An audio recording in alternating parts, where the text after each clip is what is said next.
Hello guys, it's Weng again. Welcome sa ating YouTube channel. So ito ay para sa mga, ang tips ko naman ngayon ay para ito sa mga hindi masyado nakakatulog no sa gabi guys. Tapos hirap makatulog ganun. Kung makatulog man, magising tapos hindi na makabalik magtulog ganun no.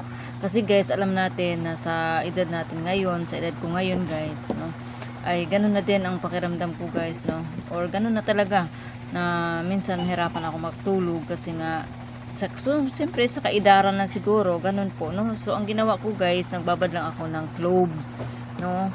So, naglagay lang ako ng mainit na tubig sa baso guys, mga kaweng. Tapos, ayan, nilagay ko mga 6 na piraso lang po, mga kaweng, para bawal kasi pag marami din, pag sobra masama din. So, 6 na piraso, di kaya 5, ganun, no? And then, ito ibabad natin hanggang sa lumamig siya. And then, sa akin kasi guys, may ano ko, sinamahan ko ng hibiscus dried, no, hibiscus dried flower. Ito po ay gumamila po siya na pinatuyo. Ayan po, maglagay lang ako ng konti guys, dahil po ang hibiscus po guys ay pag marami kasi maasim na po siya guys. Yung hibiscus maasim po siya.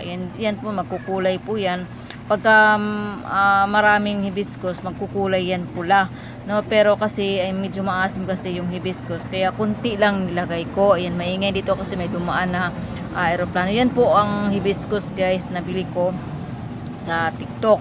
Yan po, at saka matagal din maubos, no. Yan po, no. So iinumin na natin ito guys 1 hour before tayo matulog, at para yung ating tulog hindi tayo mautal-utal, parang ganun ba, no, tuloy-tuloy po. Yun po, mai-share ko lang. Salamat.